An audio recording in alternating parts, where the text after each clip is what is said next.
आज दोपहर को एयर इंडिया की फ्लाइट संख्या AI 171 दुर्घटनाग्रस्त हुई और कई पैसेंजर इसके अंदर हताहत होने की संभावनाएं हैं। इस घटना से पूरा देश क्षुब्ध है और पूरा देश एक साथ पूर्ण संवेदनाओं के साथ जो दुर्भाग्यपूर्ण हादसे में पैसेंजर हताहत हुए हैं, इनके परिजनों के साथ खड़ा है। सबसे पहले मैं भारत सरकार, गुजरात सरकार, भारत सरकार के प्रधानमंत्री जी और गुजरात सरकार की ओर से भी जो लोग हताहत हुए हैं, इनके परिजनों के प्रति गहरी संवेदना व्यक्त करता हूं। 10 ही मिनटों में हादसे के भारत सरकार के पास सूचना पहुंची। तुरंत ही मैंने मुख्यमंत्री जी, यहाँ के गृह मंत्री, होम डिपार्टमेंट के control room, civil aviation department, civil aviation मंत्री, सभी से संपर्क किया। प्रधानमंत्री जी का भी तुरंत ही फोन आ गया और भारत सरकार और गुजरात सरकार के सभी डिपार्टमेंट एक साथ होकर राहत और बचाव कार्य में लगे। इस विमान में कुल मिलाकर 230 यात्री देश के और विदेश के और 12 क्रू मेंबर सवार थे। इसमें से एक यात्री का बचने का अच्छा समाचार मिला है, मैं उनको मिलकर आया हूं।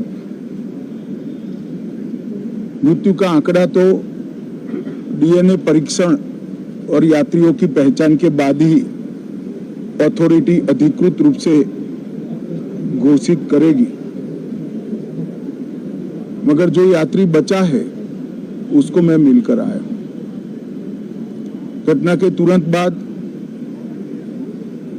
गुजरात सरकार ने बहुत त्वरा से डिजास्टर मैनेजमेंट की सारी इकाइयों को अलर्ट करते हुए, चाहे हेल्थ डिपार्टमेंट हो, चाहे फायर ब्रिगेड हो, चाहे पुलिस विभाग हो, भारत सरकार की भी CAPF को संपर्क कर सभी ने एक साथ मिलकर राहत और बचाव का कार्य चालू किया।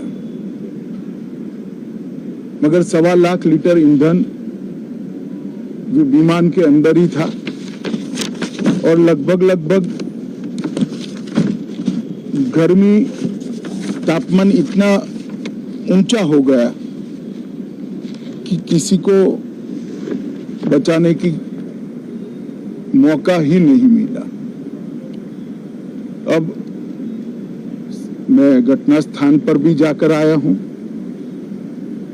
सारे यात्रियों के मृतदेह को बाहर निकालने का काम लगभग समाप्त हो चुका है। जितने यात्रियों के परिजन यहाँ पहुंच चुके हैं, वो सबका DNA लेने की कार्यवाही भी 2-3 घंटों में समाप्त हो जाएगी। विदेश में जिनके परिजन हैं, उनको सूचना देने की कार्यवाही समाप्त हो चुकी है और जैसे ही पहुंचते हैं उनके भी DNA सैंपल लिए जाएंगे और मृतदेहों की पहचान के लिए जितने मृतदेह मिले हैं, इनके भी DNA सैंपल लेने की कार्यवाही समाप्त हो चुकी है। गुजरात में ही लगभग 1000 के आसपास DNA टेस्ट करने पड़ेंगे। ये सभी टेस्ट करने की क्षमता गुजरात में विकसित है तो डीएनए टेस्टिंग के लिए कहीं गुजरात के बाहर जाने की जरूरत नहीं पड़ेगी। गुजरात की एफएसएल और नेशनल फॉरेंसिक साइंस यूनिवर्सिटी दोनों मिलकर कम से कम समय में डीएनए का परीक्षण पूरा करने के बाद परिवारजनों को अपना परिजन का मृतदेह सौंपने का काम करेंगे। उनके रहने की सुविधा, उनकी सांत्वना की सुविधा, जिनको मेडिकल प्रॉब्लम ट्रॉमा के कारण हुए इनकी मेडिकल की सुविधा, ये सारी व्यवस्था बहुत सुचारू रूप से हो चुकी है। अभी रिव्यू मीटिंग में सारी व्यवस्थाओं को हम सब मंत्रियों ने साथ में मिलकर देखा है। एविएशन डिपार्टमेंट ने अपनी जांच शुरू कर दी है और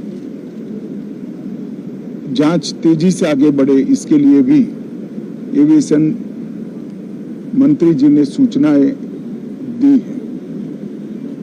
मैं फिर से एक बार राहत काम में जिन जिन एजेंसियों ने त्वरा के साथ बचाव और राहत का काम किया वो सभी का धन्यवाद करना चाहता हूं और फिर से एक बार जिन्होंने अपने परिजनों को गंवाया है, हताहत हुए हैं, वो सभी को मनपूर्वक संवेदनाएं व्यक्त करता हूं। मैं एक बात जरूर कहना चाहता हूं कि ये एक्सीडेंट है, एक्सीडेंट को कोई रोक नहीं सकता, परंतु 365 दिन 24 घंटा इस तरह की घटना के लिए प्रशासन का जो अलर्टनेस है उसकी कसौटी उसी वक्त होती है जब ऐसी घटनाएं होती है। और आज गुजरात के डिजास्टर मैनेजमेंट की तैयारियों का एक प्रकार से दुर्भाग्यपूर्ण तरीके से मगर कसौटी हुआ और बहुत त्वरा के साथ यहाँ पर काम किया गया, वो पूरे देश के मीडिया के सामने और परिजनों के सामने भी आया है। अंत में मैं फिर से एक बार सम्माननीय प्रधानमंत्री नरेंद्र मोदी जी की ओर से, भारत सरकार और गुजरात सरकार की ओर से सभी हताहत लोगों के परिजनों के प्रति गहरी संवेदना व्यक्त करता हूं। धन्यवाद।